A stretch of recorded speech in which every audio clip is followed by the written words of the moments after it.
ওই দিন জনাব সালাউদ্দিন সাহেব বললেন, উনি মানে স্বীকার করলেন, এটা গভর্নমেন্টের একটা দীনতা, উনি স্বীকার করলেন এটা ওনাদের হচ্ছে সংস্কার নির্বাচন হওয়ার জন্য ওনারা তখন যা বলেছে সেটা মেনে নিয়েছে, মানে যা বলেছে সেটা মেনে নিয়েছে, শুধুমাত্র নির্বাচনটা যেন হয়ে যায়। এবং এটা এক ধরনের এর থেকে ভণ্ডামি, মানে উনি একটা সংসদের মধ্যে দাঁড়িয়ে উনি ওনার ভণ্ডামি, উনি ওনার হিপোক্রেসিকে জাতির সামনে প্রকাশ করছেন যে আমরা স্বীকার করে নিচ্ছি যে নির্বাচন যেন কোনোভাবেই পিছানো না হয় সেজন্য, এবং সংস্কার ওই সময় আপনারা যা বলেছেন সেটাকে আমরা মেনে নিয়েছি। এখন যেহেতু আমরা নির্বাচিত হয়ে গিয়েছি, এখন আর মানুষকে পিপলকে কেয়ার করার আমাদের কোনো সময় নাই। হাসান আব্দুল্লাহর পুরো শরীরটাই একটু একটা কলিজা, মানে শরীর পুরা শরীরে মনে হয় কলিজা, এখানে পুরো শরীরটা জুড়ে অবস্থান করছে। জনাব সালাউদ্দিন সাহেব একটা প্রতারক। জনাব সালাউদ্দিন সাহেব তার সংসদে ঢোকার কোন ধরনের আইন, রুলস, রেগুলেশন, লিগ্যালিটি নাই। রয়ের এজেন্ট বলেন, শ্রীলং সালাউদ্দিন বলেন, সেই সালাউদ্দিনের ভূমিকা কি সেইটা জামাতের আর একজন প্রভাবশালী নেতা তিনি আমাকে বলেছেন। আসসালামু আলাইকুম ওয়া রাহমাতুল্লাহি ওয়া বারাকাতুহু। দেশ ও দেশের বাইরে দূর দূরান্ত থেকে যারা এই মুহূর্তে ভিডিওটা দেখছেন তাদেরকে অনুরোধ করব পুরো ভিডিওটি সম্পূর্ণ দেখবেন শেষ পর্যন্ত। খুবই গুরুত্বপূর্ণ একটা ভিডিও নিয়ে হাজির হয়েছি, উপস্থিত হয়েছি আপনাদের মাঝে। প্রিয় দর্শক, সম্মানিত বন্ধুগণ, দর্শক শ্রোতা মণ্ডলী, হাসনাত আব্দুল্লাহ তিনি বরাবরই সাহসিকতার ভূমিকায় আমরা দেখেছি তাকে।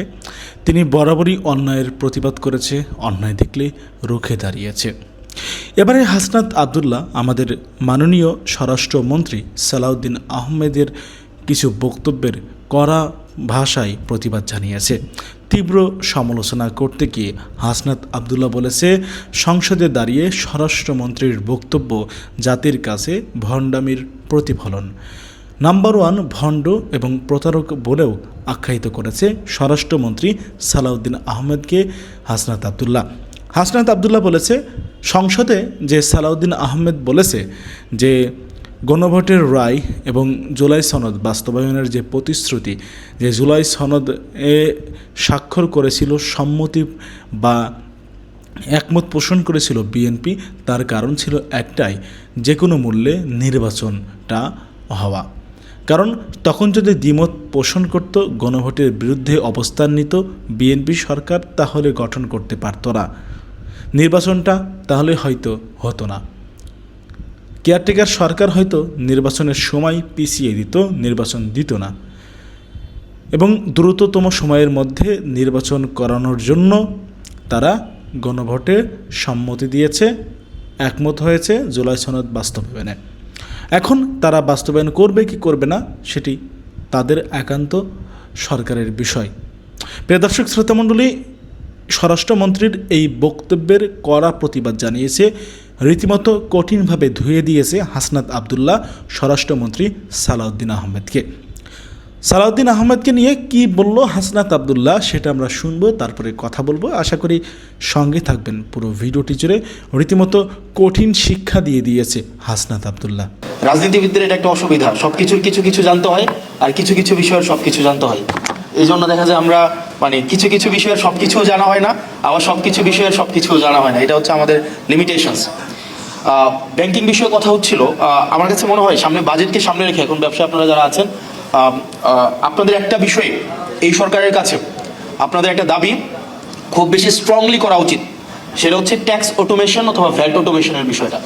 আপনি দেখবেন কিছুক্ষণ আগে উনি একটা ডেটা দিয়েছেন, আরজিএসসির একটা হচ্ছে রিসেন্ট একটা রিসার্চ আছে, সেখানে 1,28,00,000 টিআইএনধারী আছে, 1,28,00,000, কিন্তু আয়কর রিটার্ন জমা দিচ্ছে 5.5 লাখের মতো, মানে এটা 5%ও না। আবার আমাদের রেজিস্টার্ড বিজনেস প্রতিষ্ঠান আমাদের প্রায় 1 কোটির উপরে আছে, সেখানে দেখা যায় বছরে 5 লাখ 7 লাখ হচ্ছে আয়কর রিটার্ন দেয়। এটা দেওয়ার কারণও আছে, আপনি যখন আয়কর রিটার্নের যেই ধরনের বর্তমানে যে ট্রেডিশনাল পদ্ধতি, এই ট্রেডিশনাল পদ্ধতিতে দেখা যায় আপনার পেপার কমপ্লায়েন্সের অনেক জটিলতা। এবং কিছুদিন আগে একজন বিজনেসম্যান বলছিলেন এনবিআর যেটা রয়েছে এটা বেসিক্যালি হচ্ছে এখন ন্যাশনাল ব্যুরোক্রেটিক রিপ্রেশনের একটা বলা যায় এনবিআর স্ট্যান্ড ফর। তো দেখা যায় ট্যাক্স ফাইল জমা দেওয়ার ক্ষেত্রে যে ধরনের জটিলতা, এই জটিলতা যদি আমরা অটোমেশন করে দিতে পারি, পেপারলেস করে দিতে পারি, অথবা এনআইডি কার্ডের সাথে যদি আমরা ইন্টিগ্রেটেড করে দিতে পারি, তাহলে এক কার্ডে অল সার্ভিস হচ্ছে আমাদের হয়ে যায়। এবং আন্ডার টেবিল যেই ধরনের কম্প্রোমাইজ আছে বা আন্ডার টেবিল যেই ধরনের নেগোসিয়েশন হয় সেটাও কিন্তু কমে যায় এবং সেটা অলমোস্ট জিরো হয়ে যায়। সেজন্য আমাদের ক্যাশলেস, পেপারলেস এবং এনআইডি ইন্টিগ্রেটেড ট্যাক্স এবং ভ্যাট অটোমেশন, এখন এটা শুধুমাত্র সময়ের দাবি না, এটা অনেক দেশে, আমি যদি ইউরোপিয়ান অনেক দেশে দেখি এটা অলরেডি অনেক বছর ধরে সেটা প্র্যাকটিসে আছে। আপনি ইংল্যান্ডে যান, ইউএসএতে যান, ইউএসএতে যে ট্যাক্স দিচ্ছে এটা মেশিনকে ট্যাক্স দেয়। ইউএসএ দেখা যায় আপনি যখন ট্যাক্স দিবেন, এটা হচ্ছে আপনি একটা স্ট্রিটে বিভিন্ন কর্নার বুথ থাকে, আপনি ওখানে ট্যাক্স দিচ্ছেন, ওখানে কোনো আপনি কে ট্যাক্স নিয়েছে কোনো ব্যক্তিকেও আপনি কখনো দেখবেন না, আপনার ওই মেশিনের সাথে হচ্ছে আপনার হচ্ছে কমিউনিকেশন হচ্ছে। তো সেখানে আন্ডার টেবিল কোনো ধরনের কম্প্রোমাইজ করার কোনো সুযোগ থাকে না। বাংলাদেশে দেখা যায় এই জিনিসটাকে পেপার ইন্টিগ্রেটেড করে রাখা হয় এবং ব্যাপারটাকে খুব জটিল করে রাখা হয়। সেজন্য যারা ব্যবসায়ী আছে তাদের সুবিধার জন্য এবং আমরা বেশি করে ট্যাক্স এবং ভ্যাট সংগ্রহ করার জন্য আমাদের বর্তমানে ট্যাক্স এবং ভ্যাট অটোমেশনের কোনো বিকল্প নেই। আর দ্বিতীয় যে বিষয়টা, বর্তমানে আমাদের যেই সংকট, আমরা কিছুদিন আগে যেই জাতীয় সংকটের মধ্য দিয়ে গিয়েছি, সেটা হচ্ছে আমাদের ফুয়েল ক্রাইসিস, একই সাথে সাথে আমাদের এনার্জি ক্রাইসিস। এই ফুয়েল এবং এনার্জি ক্রাইসিস এখন দেখা যায় লম্বা লাইন কমে গিয়েছে, এখন লম্বা লাইন নাই। তবে এটা থেকে আশাবাদী হওয়ার কোনো কারণ নাই, কারণ আমাদের ফুয়েল ডিপেন্ডেন্সিটা যদি আমরা দেখি, আমাদের ফুয়েল ডিপেন্ডেন্সিটা ইম্পোর্ট বেসড এবং আমাদের দেখা যায় গ্যাস থেকে আমরা হচ্ছে 43% হচ্ছে আমরা ফুয়েল পাই, এনার্জি পাই। আমরা গ্যাস থেকে সেটা 43% পাই এবং গ্যাসের যেই বেশিরভাগ আমাদের এলএনজি কিন্তু হয় কাতার থেকে।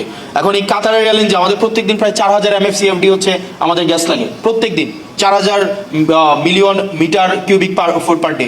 কিন্তু দেখা যায় আমাদের হচ্ছে এই ডোমেস্টিক আমাদের সোর্সিং করতে পারে আমরা 2000 MFCFD, আমাদের স্টিল 2000 শর্ট MFCFD। এখন এটাকে আমরা কাতার থেকে আনতে হয় অথবা ওমান থেকে আনতে হয়, ওমানও আবার সেটা কাতার থেকে কিনে। এখন দেখেন আমরা এই যে হেভিলি একটা ইম্পোর্ট ডিপেন্ডেন্ট একটা হচ্ছে আমরা ফুয়েলে গিয়ে আমাদের এনার্জি আমাদের সোর্স করতে হয়। এরপর দেখেন আমাদের প্রায় 21% আমাদের হচ্ছে এনার্জি আমরা সোর্স করি হচ্ছে আপনার থেকে, আপনার এইচএফও থেকে, মানে হেভি ফুয়েল অয়েল যে জায়গা থেকে আমাদের করতে হয়, আমাদের ডিজেল থেকে করতে হয়। অর্থাৎ এই যে ফার্নেস অয়েল ডিপেন্ডেন্সি আমাদের কখনোই এনার্জি ইন্ডিপেন্ডেন্ট করবে না। তো এনার্জি ইন্ডিপেন্ডেন্ট না হলে আমাদের যে প্রবলেমটা হবে, দেখা যায় আমাদের এই যে ইন্ডাস্ট্রিয়াল এবং কমার্শিয়াল আমাদের এনার্জি অনেক ক্রাইসিস আছে। ইন্ডাস্ট্রি এবং কমার্শিয়াল এনার্জি ক্রাইসিসের কারণে আমাদের হচ্ছে বিজনেস বাড়জিয়ন হচ্ছে না, বিজনেস বাড়ে না। আমাদের এখানে দেখা যায় প্রচুর পরিমাণ আমাদের লোডশেডিং এর কারণে আমাদের বড় বড় প্রতিষ্ঠানগুলো প্রত্যেক বছর ক্রাইসিসের মধ্যে দিয়ে যেতে হয়। তো সেজন্য আপনি যদি আমাদের আশেপাশের দেশগুলোতে দেখেন, ইন্ডিয়াতে যদি দেখেন, তারা কিন্তু আপনার এনার্জি সোর্সকে ডাইভার্সিফাই করতে পারছে, এখন রিনিউয়েবলসে চলে গেছে। আমাদের পাকিস্তান দেখবেন, ওরা হচ্ছে আপনার রিনিউয়েবলসে এখন এই যে এখন একটা ইসরায়েল এবং হচ্ছে ইসরায়েলের যে সংকটটা তৈরি হয়েছে, ইসরায়েল ইউএসএ এবং মধ্যপ্রাচ্য ইরানের সাথে যে যুদ্ধটা হয়েছে, সেটার ইম্প্যাক্ট কিন্তু পাকিস্তানে পড়ে নাই, উরুগুয়েতে পড়ে নাই, কেনিয়াতে পড়ে নাই, কারণ হচ্ছে তারা এখন রিনিউয়েবলসে এখন ডিপেন্ডেন্ট। দেখা যায় তাদের 57%-এরও বেশি হচ্ছে আপনার এনার্জি আপনার হচ্ছে রিনিউয়েবলস থেকে তারা উৎপাদন করতে পারছে। কিন্তু আমাদের রিনিউয়েবলসের উৎপাদন ক্যাপাসিটি হচ্ছে 2.9% মাত্র, জাস্ট 2.9%। এখন আমাদের এই যে লাস্ট আপনি 10-15 বছরে যদি দেখেন, আমাদের নতুন কোনো ধরনের হচ্ছে আমরা ডোমেস্টিক কোনো সোর্সিংই করি নাই রিনিউয়েবলসের জন্য। আমাদের একটার পর একটা পাওয়ার প্ল্যান্ট দিয়ে গেছে, কিন্তু এগুলা থেকে হচ্ছে আমরা সোর্স করতে পারি নাই। তো সেটার জন্য আমরা বলবো যে সুদূর প্রসারে আমাদের পরিকল্পনার ঘাটতি ছিল। আমাদের দিন শেষে আমাদের যেই ইম্পোর্ট বেসড যেই আমাদের এনার্জি সোর্সিং করার যে পদ্ধতি বা আমাদের যেই প্রক্রিয়া ডিপেন্ডেন্সি, সেটা থেকে আমাদের বের হয়ে আসতে হবে এবং আমাদের দিন শেষে রিনিউয়েবলসে আমাদের যাইতে হবে। আমরা যদি রিনিউয়েবলসে না যাই, আমাদের যে পরিমাণ প্রত্যেক দিন আমাদের এই পিক টাইমে আমাদের 15 গিগাওয়াট বা 15,000-16,000 আমাদের গিগাওয়াট হচ্ছে আমাদের ডিমান্ড, পিক ডিমান্ড। এটা হয়তো উইন্টারে সেটা ফল করে 7-8 গিগাওয়াটে আসে, কিন্তু আমাদের দেখা যায় এটাও হচ্ছে আমরা নিজেরা হচ্ছে সোর্স করতে পারবো না। আমরা যদি প্রত্যেক বছর এই ধরনের এই যে ক্রাইসিসটা এখন তৈরি হয়েছে, এই ক্রাইসিস কিন্তু এটা মানে ইমিডিয়েট সলিউশন হবে বলে বোধ হচ্ছে না। এটা একটা লং টার্ম একটা ইম্প্যাক্ট ইকোনমির মধ্যে পড়বে এবং এনার্জির মধ্যে পড়বে। এবং দিন শেষে যদি এনার্জি এই পুরা সিস্টেম কলাপস করে, আমার পুরা হচ্ছে বিজনেস কলাপস করবে, আমার হচ্ছে সব কিছু আমার হচ্ছে প্রাইস ইনক্রিজ হবে এবং দেখা যায় গিয়ে স্থানীয়ভাবে আমাদের যে এসএমই সেক্টর যেটা নিয়ে আমরা আশাবাদী হচ্ছি, ওই জায়গাও কিন্তু একটা বড় ধরনের একটা সংকট সৃষ্টি হবে। সেজন্য আমাদেরকে এখন ডাইভার্সিফিকেশন অফ এনার্জি সোর্স আমাদের খুবই গুরুত্বপূর্ণ। আমাদেরকে সিসমিক হচ্ছে সার্ভের মধ্য দিয়ে আমাদের অফশোরে অনশোরে হচ্ছে আমাদের গ্যাসের যেই সংকট, আমরা প্রত্যেকদিন গ্যাসের সংকট সমাধানে আমাদের সিসমিক সার্ভে করা গুরুত্বপূর্ণ। মায়ানমার সেই জায়গায় সফল হয়েছে, ইন্ডিয়া সেই জায়গায় সফল হয়েছে। আমাদের যে এফএসআরইউগুলো রয়েছে, আমাদের ল্যান্ড বেসড এফএসআরইউ করা যায় কিনা সেই জায়গায় আমাদের হচ্ছে দৃষ্টি দেওয়া উচিত। তবে আমি লাস্ট কিছুদিন জ্বালানি বিষয়ক, আমি একটা কমিটিতে আছি, জাতীয় জ্বালানি বিষয়ক কমিটি, সেই জায়গায় দেখলাম মূলত বিশেষ করে আমলাদের মধ্যে অনেকেই, সব আমলা না, আমলাদের মধ্যে অনেকেই যে এলএনজির সাথে রিলেটেড, সে গভর্নমেন্টকে পুশ করার চেষ্টা করে এলএনজি কিভাবে আমাদের দেশে হচ্ছে এনার্জি সংকট নিরসনে সহায়তা করবে, কারণ এলএনজি কোম্পানিগুলো তারা ইম্পোর্ট করে মানে হচ্ছে ইনভেস্ট করে, এবং দেখা যায় রিটায়ারমেন্টের পরে দেখা যায় ওই আমলা ওই এলএনজি কোম্পানির কোনো একটা অ্যাডভাইজরি হচ্ছে চাকরি বাকরি করে বা কোনো একটা পোস্টে যায়। আবার যে হচ্ছে এইচএফও নিয়ে কাজ করে সে দেখা যায় গভর্নমেন্টকে পুশ করে, পলিসিতে পুশ করে যে আমাদের হেভি ফুয়েল অয়েলগুলো যদি আমরা ইম্পোর্ট করি বেশি বেশি সেটা কিভাবে আমাদের এনার্জি ক্রাইসিসকে সলভ করবে। আমাদের দেখা যায় যে ডিজেল নিয়ে কাজ করে সে গভর্নমেন্টকে পুশ করে কেমনি ডিজেলকে হচ্ছে আপনার যদি গভর্নমেন্ট ডিজেল বিভিন্ন জায়গা থেকে কিনে, স্পট মার্কেট থেকে কিনে, এখানে দেখা যায় গভর্নমেন্টের মধ্যে অনেকগুলো হচ্ছে এজেন্ট আছে, মানে গভর্নমেন্টের অনেক আমলারা হচ্ছে বিভিন্ন কোম্পানির এজেন্ট হিসাবে হচ্ছে এখানে পারপাস সার্ভ করে, এবং এটা খুবই আমাদের জন্য দুঃখজনক। আমাদের আমলাদের মধ্যে অনেকেই, সব আমলা না, অনেক আমলা হচ্ছে দেশপ্রেমিক, অনেকরা হচ্ছে স্যাক্রিফাইসিং, কিন্তু অনেক আমলাও আছে তারা সরকারি চাকরির এই ট্যাগটাকে ব্যবহার করে বেসিক্যালি বিভিন্ন কোম্পানির পারপাস সার্ভ করে, এবং গভর্নমেন্টের পলিসিতে তারা তাদের ব্যক্তিগত এজেন্ডাকে পিনাট্রেট করার চেষ্টা করে। তো সেই জায়গা থেকে আমরা যদি এনার্জিতে ডিপেন্ডেন্ট হইতে চাই, আমাদের বিভিন্ন স্টেক হোল্ডারদেরকে নিয়ে আমাদের অবশ্যই আমাদেরকে রিনিউয়েবলসের মধ্যে যাইতে হবে। রিনিউয়েবলসের মধ্যে যদি আমরা যাইতে পারি তাইলে হচ্ছে আমরা যদি এটাকে ডাইভার্সিফাই করতে পারি, আমাদের অ্যাটলিস্ট 7 গিগাওয়াট থেকে 9 গিগাওয়াটে আমরা যদি এটাকে আপলিফট করতে পারি, তাইলে আমাদের যেই মানে ইন জেনারেল যে ডিমান্ড আমাদের প্রত্যেক বছর থাকে এটাকে আমাদের মিট করা অনেক বেশি সহজ হবে। আর যে প্রশ্নটা আমাকে করা হয়েছিল যে ওভারঅল গভর্নমেন্টের যেই হচ্ছে আপনার মুড, আমাদের গভর্নমেন্টের অনেক মুড সুইং হয়, মানে গভর্নমেন্ট আসলে কে এটা বোঝা যাইতেছে না, মানে এটা আসলে হাসিনার সময় নাকি বোঝা যাইতো যে ডিসিশনটা দিন শেষে কে নেয়, মানে দিন শেষে দেখবেন ডিভোর্সের প্রবলেমও দিন শেষে ডিসিশন দেয় হাসিনা, দিন শেষে সবাই দৃষ্টি আকর্ষণ করতে হাসিনা। তো এখন আসলে এই জায়গায় মানে ডিসিশনটা আমার কাছে মনে হইতেছে there are so many governments within the governments, আমার কাছে এটা মনে হইতেছে, মানে আমি নিশ্চিত না, কারণ এবং আপনি দেখবেন খুব শীঘ্রই এটা বলা হবে যে আমাদের প্রাইম মিনিস্টারকে এইচপিএমকে ভুল বোঝানো হয়। এখন ভুলটা বুঝায় কারা, দেখা যায় এখানে অনেক ধরনের ফ্রিঞ্জ এলিমেন্ট আমার কাছে মনে হয় গভর্নমেন্টের সাথে আছে, যারা আমাদের যে জন আকাঙ্ক্ষা তৈরি হয়েছিল, রাষ্ট্রের যে আকাঙ্ক্ষা তৈরি হয়েছিল সেই জায়গা থেকে গভর্নমেন্টকে অনেক দূরে সরিয়ে নিচ্ছে, এবং এখানে আমাদের যে সংস্কারের ইনস্টিটিউশনাল আমাদের ইন্ডিপেন্ডেন্ট হওয়ার কথা ছিল, আমাদের জুডিশিয়ারি হচ্ছে ইন্ডিপেন্ডেন্ট হওয়ার কথা ছিল, আমাদের বিউরোক্রেসির জায়গায় হচ্ছে একটা রিস্ট্রাকচার হওয়ার দরকার ছিল, আমাদের পুলিশ সংস্কার কমিশন হওয়ার দরকার ছিল, এই সব জায়গা থেকে গভর্নমেন্ট অনেক দূরে সরে গিয়েছে, কারণ গভর্নমেন্টের কাছে মনে হচ্ছে সে যদি সব কিছুকে নিয়ন্ত্রণ না করতে পারে, সবগুলোকে যদি মিসঅ্যাপ্রোপ্রিয়েট না করতে পারে, সে নাকি সরকার যথাযথভাবে চালাতে পারবে না। এখন আমার কাছে ম্যাডাম খুব ভালো বলেছেন কিছুক্ষণ আগে যে শেখ হাসিনা থেকে তো সবচেয়ে বেশি হচ্ছে মানে সেন্ট্রাল একদম সবকিছুকে সেন্ট্রালাইজ করা, হাসিনা কেন্দ্রিক যেভাবে সবকিছু সেন্ট্রালাইজড হয়েছে এর থেকে শক্তিশালী তো আর কেউ থাকে নাই, আর কেউ ছিল না, তারপরেও তো শেখ হাসিনা টিকে থাকতে পারে নাই। এখন গভর্নমেন্টের মাথার মধ্যে যদি এটা এখন হয় যে আমাকে সবকিছুই নিয়ন্ত্রণ আমার লাগবে, সবকিছুই আপনার হচ্ছে তারেক জিয়া এসে সমাধান করতে হবে, একদিন দেখলাম যে মিনিস্ট্রিতে কোনো এক এমপ্লয়ের ওনার ছেলে হারায় গেছে, এইটা হচ্ছে এই জায়গায় হচ্ছে তারেক জিয়া হচ্ছে এই জিনিসটাকে সলভ করতে হয়েছে, তো এই জিনিসটা আমাদের জন্য কোনো সুখকর নয়। এবং ওই দিন জনাব সালাউদ্দিন সাহেব বললেন, উনি মানে স্বীকার করলেন, এটা গভর্নমেন্টের একটা দীনতা, উনি স্বীকার করলেন যে আমরা আসলে যে একরকমের এটা ওনাদের হচ্ছে সংস্কার নির্বাচন হওয়ার জন্য ওনারা তখন যা বলেছে সেটা মেনে নিয়েছে, মানে যা বলেছে সেটা মেনে নিয়েছে, শুধুমাত্র নির্বাচনটা যেন হয়ে যায়। এবং এটা এক ধরনের এর থেকে ভণ্ডামি, মানে উনি একটা সংসদের মধ্যে দাঁড়িয়ে উনি ওনার ভণ্ডামি, উনি ওনার হিপোক্রেসিকে জাতির সামনে প্রকাশ করছেন যে আমরা স্বীকার করে নিচ্ছি যে নির্বাচন যেন কোনোভাবেই পিছানো না হয়, সেজন্য আমরা একরকমের পরিচি মুঘলের হাতে খানা খেতে হবে একসাথে, এইভাবে হচ্ছে আমরা নির্বাচনটাকে মেনে নিয়েছি, এবং সংস্কার ওই সময় আপনারা যা বলেছেন সেটাকে আমরা মেনে নিয়েছি। এখন যেহেতু আমরা নির্বাচিত হয়ে গিয়েছি, এখন আর মানুষকে পিপলকে কেয়ার করার আমাদের কোনো সময় নেই। তো সেজন্য আমার কাছে মনে হচ্ছে যে গভর্নমেন্ট যেইভাবে যাচ্ছে এটা খুব সুখকর এবং দীর্ঘমেয়াদী কোনো ইতিবাচক প্রভাব রাখবে বলে আমার মনে হয় না, এবং আমাদের প্রত্যেকটা সিটিজেন বিট্রেড ফিল করছে, চিটেড ফিল করছে, এবং প্রতিষ্ঠানগুলো বিট্রেড ফিল করছে। কারণ আপনি বলেছেন, এবং পুলিশ সংস্কার কমিশন, পুলিশের সুরক্ষার জন্য পুলিশ সংস্কার কমিশন দরকার ছিল। আপনারা দেখেন পুলিশকে কিভাবে রাজনৈতিক হাতিয়ার হিসেবে ব্যবহার করা হয়েছে দীর্ঘ 17 বছর। ভাই পুলিশই তো মানুষ, সে মানুষ না, তার তো নিজস্ব হচ্ছে প্রোটেকশনের দরকার আছে, কিন্তু আপনি দেখেন আবার পুলিশের পোস্টিং, আবার হচ্ছে পুলিশের প্রমোশন, আবার পুলিশের পদায়ন, সবগুলাকে হচ্ছে আপনার মন্ত্রীর ইচ্ছার মধ্যে আপনি রেখে দিলেন। আবার আপনি দেখেন আপনার বিচার বিভাগের আপনার হচ্ছে সংস্কারটা হয় নাই, এখানে সেক্রেটারি ওই দিন আইনমন্ত্রী সংসদে দাঁড়াইয়া উনি অনেকগুলা সত্য উনি চেপে গিয়েছেন, এবং উনি অনেকগুলা অসত্যের অবতারণা করেছেন কাব্যিকভাবে, এবং খুবই মানে এত মানে এইভাবে লাই বলতে পারে এটা আমার কাছে খুব অবাক হয়েছি। উনি বলেছেন পোস্টিং প্রমোশন পদোন্নতির এটার কোনো এখতিয়ার নাকি আইনমন্ত্রীর নাই। খাতা কলম অবশ্যই নাই, কিন্তু প্র্যাকটিসে আইনমন্ত্রী যেটা বলে সেটাই হয়। এখন আপনি একটা বিচারক, ফেয়ারলেস কোন একটা বিচার কার্য পরিচালনা করবে, বাংলাদেশে তো এই পরিস্থিতি নাই। আপনি তার সেক্রেটারিয়েটে আপনি তাকে দখল করে রাখলেন। আমাদের ব্যুরোক্রেসিকে আপনি হচ্ছেন স্ট্রাকচারাল রিফরমেশন আনলেন না, এবং এটা না আনার কারণে যেটা হয়েছে, পুরা জাতির প্রত্যেকটা ভোটার, ইভেন বিএনপিকে যারা ভোট দিয়েছে তারাও প্রতারিত হয়েছে, তারাও নিজেরা চিটেড ফিল করছে। কারণ দিন শেষে তো বিএনপি রাষ্ট্র কাঠামোর বাইরে না। বিএনপির হয়তো আপনি যদি পার্টি পলিটিক্স করে কত, মানে একটা নির্দিষ্ট যদি অংশ 5% বা 10% পার্টি পলিটিক্স করে, ভোটার মানেই তো কর্মী না। যারা ভোটার ভোট দিয়েছিল যে বিএনপি এসে এইগুলোর সংস্কার করবে, তারাও এখন বিট্রেড ফিল করছে। সেজন্য আমাদের এখন রিঅর্গানাইজ হইতে হবে। আমাদের এখানে যারা আছে আমাদের রিঅর্গানাইজ হইতে হবে। আমাদেরকে মনে রাখতে হবে শুধুমাত্র ফাইটটা সংসদের ভিতরে না, আমাদের সংসদের বাইরে, আমাদের প্রত্যেকটা জায়গা থেকে আমাদের এই যে সংস্কারের যে আকাঙ্ক্ষা, আমাদের রাষ্ট্র কাঠামোর প্রত্যেকটা ব্যক্তি, প্রত্যেকটা আমজনতা যে নাগরিক হয়ে উঠবে, সেই লড়াইটা আমাদের সেটা অব্যাহত রাখতে হবে। সেটা সংসদের ভিতরে এবং সংসদের বাইরে একইভাবে অব্যাহত রাখতে হবে। আবার যেন এমন কোন সিস্টেম বিদ্যমান না থাকে যে সিস্টেমের মধ্য দিয়ে আবার নতুন করে শেখ হাসিনা উৎপাদন না হয়।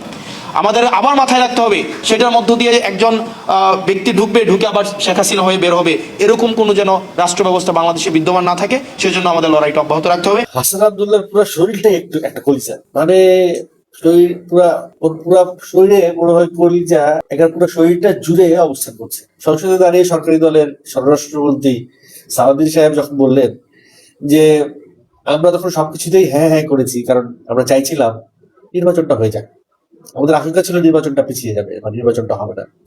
এই জন্য জুলাই সনদ বা গণভোট সবকিছুতেই তারা হ্যাঁ হ্যাঁ করে গেছে। কিন্তু তারা আবার নোট অফ ডিসেন্টও দিয়ে গেছে। যখন তারা নোট অফ ডিসেন্ট দিয়েছে, তখন কিন্তু ওসমান হাদি সেই মৃত্যুর আগে বলে গিয়েছিল এরা যে ভণ্ডামি করছে, এই ভণ্ডামি আগামীতে আপনারা প্রমাণ পাবেন। ওসমান হাদি বলে গিয়েছিল এরা নোট অফ ডিসেন্ট দিছে যে আগামীতে তারা এই সমস্ত বিষয়গুলো তারা মানবে না। 19টা অধ্যাদেশের মধ্যে 10টাই তারা নোট অফ ডিসেন্ট দিয়েছে, এই 10টা প্রধান অধ্যাদেশ ছিল, সংস্কার ছিল, সেগুলো তারা নোট অফ ডিসেন্ট দিয়েছে, কারণ এগুলো তারা ভবিষ্যতে মানবে না। এবং তাই হয়েছে। এবং সেই ঘটনার পরে হাদিকে কিন্তু মেরে ফেলা হয়েছে। তারপরেও হাসনাত আব্দুল্লাহ কিন্তু দমে নাই। হাসনাত আব্দুল্লাহ সেই একই কথার পুনরাবৃত্তি করছে। হাসনাত আব্দুল্লাহ সকল ডর ভয়কে উপেক্ষা করে বলছে যে স্বরাষ্ট্রমন্ত্রী সালাউদ্দিন আহমেদের এটা ছিল ভণ্ডামি, বিএনপির এটা ছিল ভণ্ডামি। তারা কিন্তু এটা ভণ্ডামিরই একটা বহিঃপ্রকাশ ঘটিয়েছে। ওসমান হাদির পথ ধরেই কিন্তু হাসনাত আব্দুল্লাহ হাঁটছে। এত বড় একটা কলিজা নিয়ে হাসনাত আব্দুল্লাহ হাঁটছে, এরকম কথা বলার সৎ সাহস তো আর কোনো নেতার হলো না। আর কোনো নেতা তো সংসদ থেকে বেরিয়ে এরকম কোনো কথা বললো না। একমাত্র হাসনাত আব্দুল্লাহ এই কথাটা জনগণের সামনে তুলে ধরলো যে সালাউদ্দিন সাহেবরা বা বিএনপি কত বড় ভণ্ডামি করছে দেশের মানুষের সাথে, জনগণের সাথে। জনাব সালাউদ্দিন সাহেব একটা প্রতারক। জনাব সালাউদ্দিন সাহেব তার সংসদে ঢোকার কোন ধরনের আইন, রুলস, রেগুলেশন, লিগ্যালিটি নাই। জনাব সালাউদ্দিন সাহেব তিনি জনগণের সাথে প্রতারণা করছেন। এইভাবে যদি কেউ কথা বলে, এইভাবে যদি কেউ বলতে চায়, এইভাবে যদি কেউ ওপেনলি হোক, গোপনে হোক, গুপ্তভাবে হোক, প্রকাশ্য হোক, যদি কেউ সালাউদ্দিন সাহেবের বিপক্ষে বলে, তাহলে সে কি অপরাধী হবে এবং তার কি কোনো ভুল হবে এবং তার কি কোনো শাস্তি হবে এবং সে কি আসলেই মানে রং কিছু বলছে কিনা বা বলবে কিনা, যদি সালাউদ্দিন সাহেবকে এভাবে কিছু বলা হয়। যদি কেউ জুলাই আগস্টে ধারণ করে থাকে, যদি কেউ জুলাই আগস্টকে বিশ্বাস করে থাকে, যদি কেউ জুলাই আগস্টকে মানে এবং যদি কেউ জুলাই আগস্টকে স্বীকৃতি দিতে চায় যে জুলাই আগস্টের বিনিময়ে এই নির্বাচন হয়েছে বা এই নতুন বাংলাদেশ হয়েছে, তাহলে জনাব সালাউদ্দিন সাহেব সংসদে যাওয়ার, এই মহান সংসদে দাঁড়িয়ে কথা বলার তার আইন আছে কিনা, তার নিয়ম আছে কিনা, সেটা আমরা আরেকটু যদি ভিতরে যাই, আমরা স্বার্থে তারা অনেক কথা বলে নাই। মানে নির্বাচনে আমরা নির্বাচিত হয়ে গেলে আমরা জুলাই সনদকে মানলাম কি মানলাম না, আমরা আমাদের সংস্কার করলাম কি করলাম না, এটা সম্পূর্ণ আমাদের ব্যাপার, কারণ আমরা নোট অফ ডিসেন্ট দিয়েছি। এই কথাটা আপনারা নির্বাচনের আগে বলতেন ভাইয়া। আপনারা নির্বাচনের ক্যাম্পেইনের সময় ডিরেক্ট বলে দিতেন আমরা গণভোটের পক্ষে হ্যাঁ ভোট চাই না, আমরা না ভোট চাই।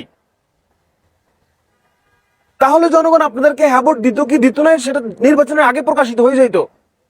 এই জন্য বললাম যে জনাব সালাউদ্দিন সাহেবকে আমি কিংবা আমরা যদি বলি তিনি একজন প্রতারক, তাহলে কি ভুল হবে কিনা? ভুল হইলে তো কথা বলে লাভ নাই। শুধু শত্রু করায় লাভ আছে? শুধু একজনের এন্টি পার্টি হয়ে লাভ আছে? লাভ তো নাই।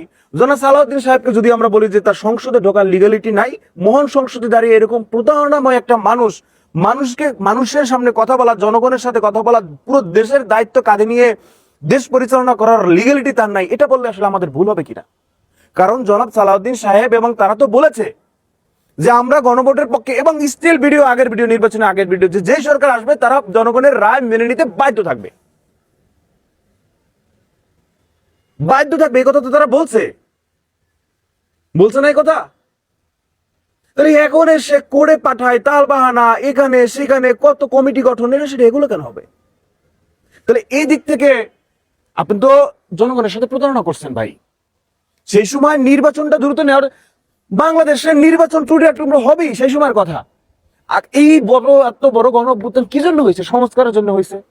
স্বৈরাচারকে না হয়তো সরানোর দরকার ছিল না, সরিস্তারের মতো দেশ চালাইতো। এত জীবনের বিনিময়, 1400-2000 জীবনের বিনিময়ে কি জন্য গণ অভ্যুত্থান হয়েছে?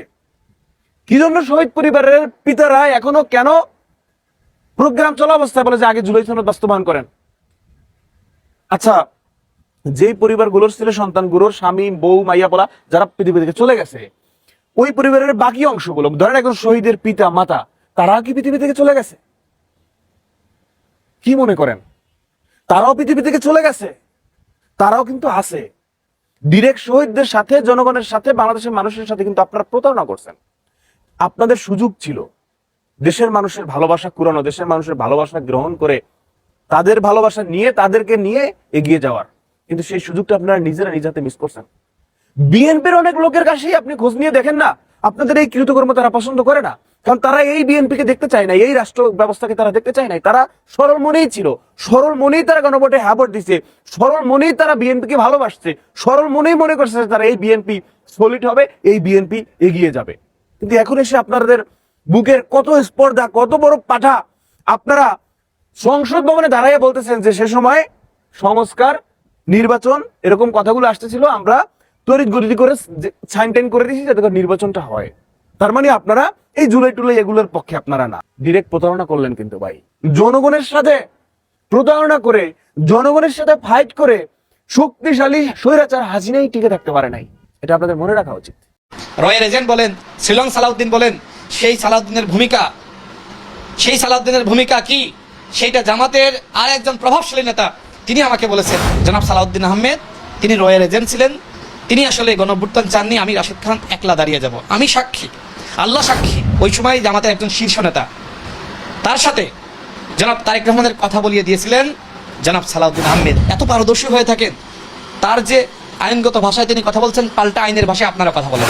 স্বরাষ্ট্রমন্ত্রী জনাব সালাউদ্দিন আহমেদকে আমি বলেছিলাম, জনাব তারেক রহমান, তিনি ওই সময় বিএনপির ভারপ্রাপ্ত চেয়ারম্যান ছিলেন, তাকে বলে ওই সময় আক্তার হোসেনের সাথে তার যোগাযোগ হয়েছিল, মানে যোগাযোগটা কি ভায়া, এবং সেই ভাড়াটা কিন্তু আমি ছিলাম। গণঅভ্যুত্থান যে প্রেক্ষাপট 2018 সালের কোটা সংস্কার আন্দোলন, সর্বপ্রথম আমি রাশেদ খান অ্যারেস্ট হয়েছিলাম। আমি ওই সময় বলেছিলাম যে এইটা কি তার বাপের রাষ্ট্র? এরপরে শেখ হাসিনাকে কটূক্তি করার মামলা আমার নামে হয়েছিল, আমি একটানা 15 দিন রিমান্ডের নির্যাতনের শিকার হয়েছি। আজকে সেই বিপ্লবীরা আমার সামনে এসে বলে, বড় বড় কথা বলে, গণঅভ্যুত্থানের পরে বিপ্লবী হয়েছে। আমি যে সময় 18 সালে বলেছিলাম যে এইটা কি তার বাপের রাষ্ট্র, তোমাদের কলিজা থাকলে দেখাও তো এই ধরনের বক্তব্য একজনও দিয়েছিলাম। এই বক্তব্য দিয়ে আমি জেলে গিয়েছিলাম 18 সালে। সেই 18 সালে আজকে বড় বড় বিপ্লবী আমার সামনে এসে হাজির, আমাকে নিয়ে লেখে বক্তব্য দেয়, গান তৈরি করে, হ্যাঁ, আমাকে নিয়ে বিভিন্ন ধরনের ট্রল করে। অথচ ওই বিপ্লবীদেরকে এখন যাদেরকে দেখতেছি, আমি তো দেখি নাই ভাই, এই বিপ্লবীরা যদি 18 সালে আমাদের সাথে নামতো বা এরপরে নামতো, 18 সাল থেকে তো 24 সাল নুরুল হক নূর, রাশেদ খান, আমরাই তো আসলে আন্দোলনটা টেনে নিয়ে গিয়েছি, তাই না? যখন বড় দলগুলোকে গুম করা হয়েছে, আমি স্বীকার করি যে জামাত শিবিরের অসংখ্য নেতৃবৃন্দকে গুম করা হয়েছে, ক্রসফায়ার দেওয়া হয়েছে, তাদের সাথে জুলুম করা হয়েছে, কিন্তু এই জুলুমের শিকার হওয়ার পরেও আজকে তারা এমন একটি প্রেক্ষাপট আমাদের নিয়ে তৈরি করছে যে আমরা মনে হয় জুলাই গাদ্দার। আরে ভাই, এই বাংলাদেশের জুলাই তো আমাদের নেতৃত্বের যে আন্দোলন, কোটা সংস্কার আন্দোলন, ওই কোটা সংস্কার আন্দোলনের মধ্য দিয়ে তো জুলাই জন্ম হয়েছে। সুতরাং আজকে আপনি আমাকে জুলাই গাদ্দার বানাচ্ছেন, আমরা নাকি জুলাইয়ের বিরুদ্ধে শক্তি, আমরা নাকি সংস্কার চাই না। এই বাংলাদেশে গণঅভ্যুত্থানের যে সূত্রপাত, সেটা 18 সাল থেকে তৈরি হয়েছে, এবং 18 সাল থেকে 24 সাল পর্যন্ত মাঠের আন্দোলন আমরা টেনে নিয়ে গিয়েছি।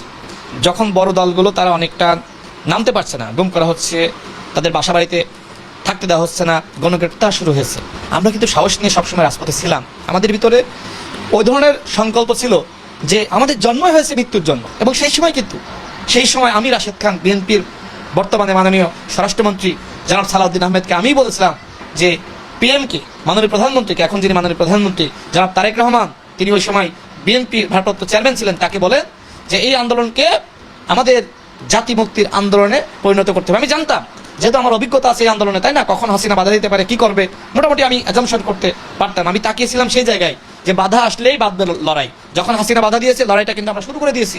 এই আন্দোলনে অনেক পলিটিক্যাল হিস্ট্রি আছে। আমি একটি গণঅভ্যুত্থান নিয়ে আমি একটি বই লিখতেছি, আমার কাছে যে স্টাডি আছে আমি এতটুকু চ্যালেঞ্জ করে বলতে পারি, গণঅভ্যুত্থানে এখনো পর্যন্ত এত স্টাডি কেউ করে নাই। শুধু একটা ঘটনা বলি, গণঅভ্যুত্থানে হেফাজতে ইসলামের যে ভূমিকা আছে, এই ভূমিকা অতুলনীয়।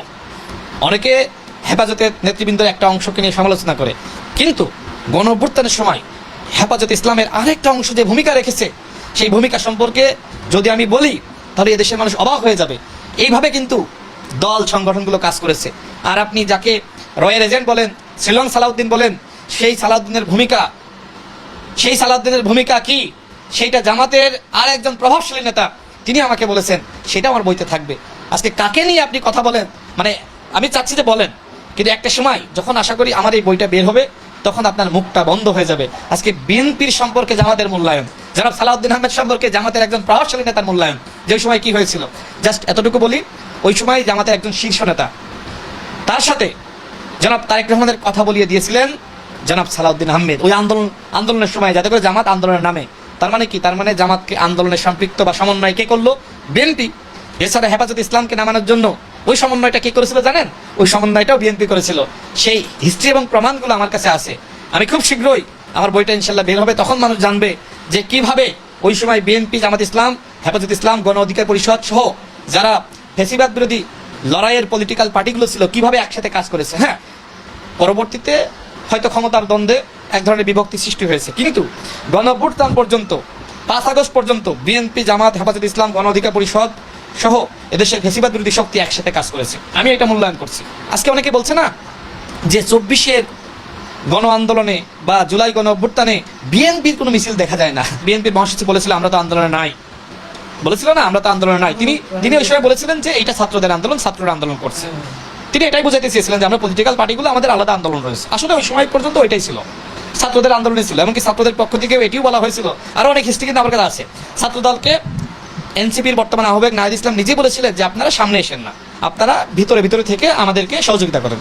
তার মানে কি? তার মানে ছাত্রদল বা বিএনপি সামনে থেকে আন্দোলনের নেতৃত্বে আসলে ওই আন্দোলনটা বিতর্কিত হতে পারে, ওটাকে পলিটিক্যাল কালার দিতে পারে, যে কারণে এটা একটা কৌশল ছিল। ঠিক রাত 10টার সময় ভার্চুয়াল সাংবাদিক সম্মেলন করে বিএনপির সিনিয়র যুগ্ম মহাসচিব জনাব রুহুল কবির রিজভী তিনি কিন্তু ছাত্রদের আন্দোলনে সমর্থন দিয়েছিলেন, এটা দলের পক্ষ থেকে। অর্থাৎ মাঝখানে যে ঘটনাটা একটু সমন্বয়হীনতা আপনি দেখলেন, এই সমন্বয়হীনতাকে কাটিয়ে ওঠার জন্য স্থায়ী কমিটির মিটিং করে সিদ্ধান্ত নেওয়া হলো যে বিএনপি এই আন্দোলনে সংহতি জানাবে, সমর্থন জানাবে, বিএনপি এই আন্দোলনে থাকবে। মাত্র অল্প কিছু সময়ের ঘটনা। রাজনৈতিক নেতৃবৃন্দ অনেক সময় বক্তব্য দিতে গেলে অনেক শব্দ, অনেক উচ্চারণ আসলে চলে আসে, ভুলভ্রান্তি হয়ে থাকে।